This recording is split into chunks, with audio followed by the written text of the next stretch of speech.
Assalamualaikum warahmatullahi wabarakatuh. Halo teman-teman semuanya. Presidential Club. Itulah ide dan gagasan yang ditawarkan oleh Pak Prabowo Subianto kepada publik hari ini atau kepada para elit-elit politik hari ini. Dan sepertinya menurut saya pribadi ya ini adalah ide cemerlang. Kenapa? Karena kita bisa melihat para mantan-mantan presiden ini duduk berdiskusi, saling tukar pikiran, saling tukar konsep satu sama lain untuk tujuan yang baik untuk Indonesia. Dan di video ini Fahri Hamzah juga menjelaskan tentang Presidential Club, kenapa ini dibutuhkan, serta IKN, kenapa IKN juga sangat dibutuhkan oleh Indonesia. Tanpa perlu berlama-lama lagi, berikut videonya.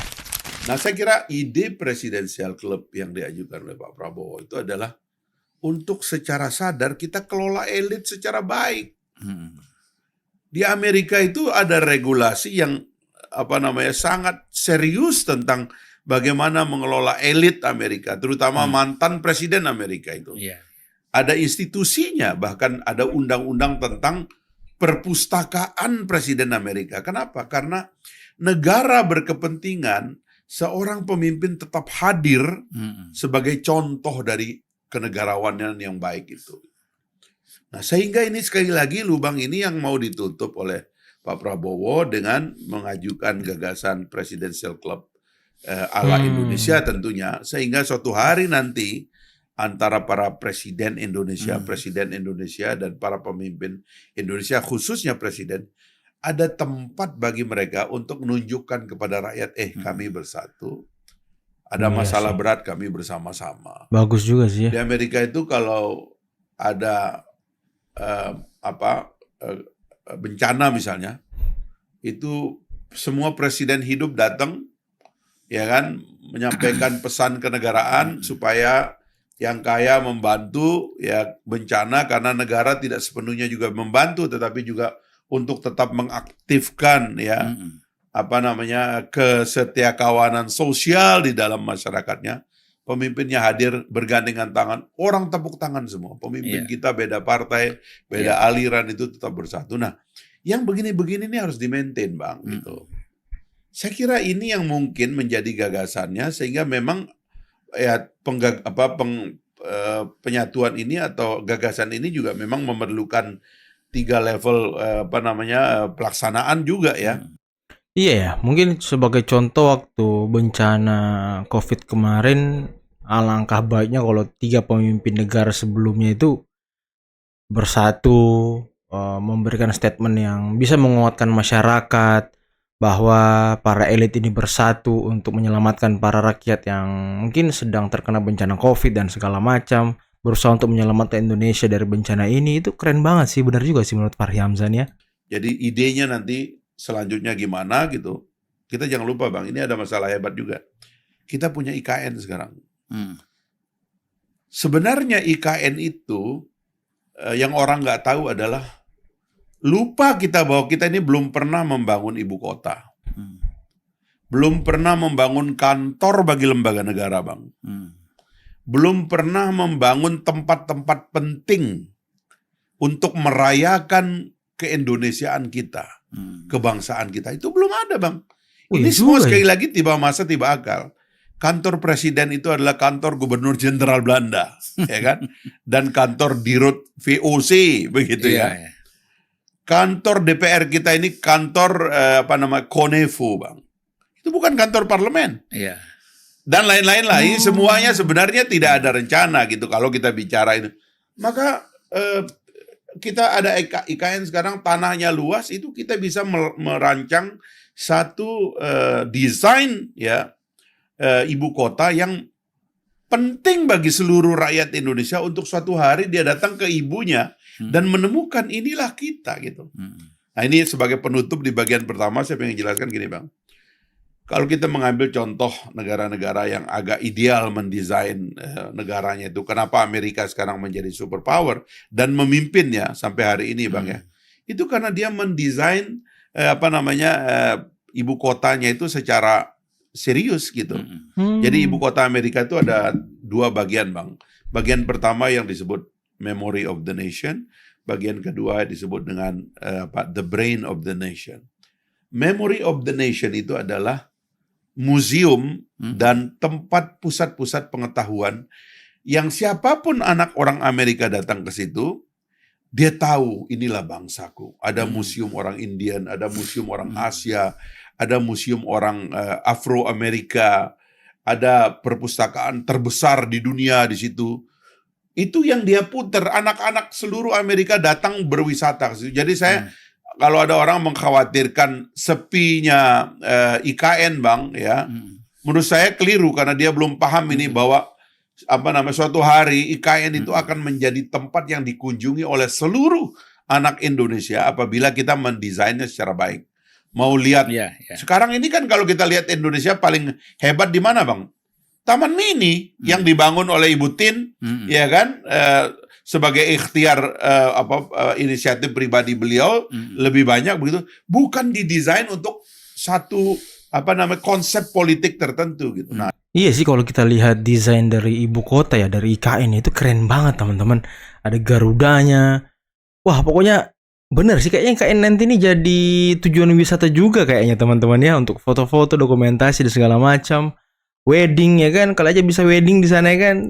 Keren juga guys. Yang kedua itu kan yang disebut dengan the brain of the nation, 3 cabang kekuasaan. Eksekutif ya White House, ya legislatif Capitol Hill, dan Supreme Court-nya itu segitiganya, Bang, gitu. Dilingkari oleh memori kolektif. Jadi sebuah bangsa itu artinya apa? Memang harus punya memori kolektif, Bang. Abang orang Aceh, saya orang Sumbawa, tapi ada memori kolektif. Yang memori kolektif itu kuat, setiap hari datang kepada kita, sebagaimana orang kalau dalam beragama itu kan, Bang, ada namanya memori kolektif. Kita punya, orang Islam punya memori kolektif yang sama tentang Tuhan, ya kan? Allah, tentang kota sucinya, tentang Qur'annya, tentang nabinya, itu kan memori kolektif. Bangsa juga memerlukan itu, Bang, kalau mau bertahan lama. Seperti agama, kalau kita ngambil inspirasi dari agama, kenapa dia bertahan lama? Karena memori kolektifnya kuat. Seperti sekarang orang protes tentang Gaza misalnya di Palestina, itu sebagiannya karena sumbangan memori kolektif tentang kota suci pertama umat Muslim gitu.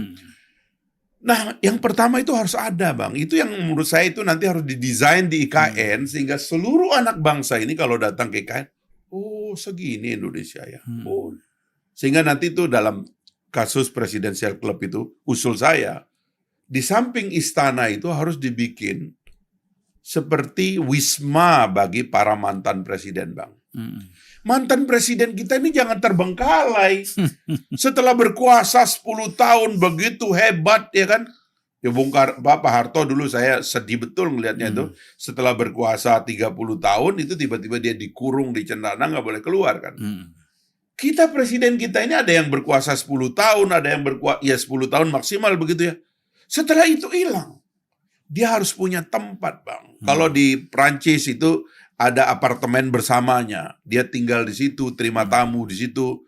Itu betul-betul klub elit lah gitu. Di Amerika juga demikian. Nah, bikinlah di situ paling tidak 5 wisma, karena kemungkinan presiden kita yang mantan itu hidup sejumlah 5 orang itu mungkin udah maksimal kali, Bang. Karena kan orang makin tua kan. Tapi ada tempat, setidak-tidaknya ada aura, ada rasa dekat bahwa dia itu masih ada di sekitar istana. Tapi sambil tentu tidak berpolitik, Bang. Karena ini soal lain lagi ya. Makanya kalau bisa para mantan itu sebenarnya berpolitiknya jangan diteruskan. Sebab itu bermasalah juga. Iya sih, saya sepakat sih guys. Para mantan presiden itu bagusnya nggak berpolitik ya.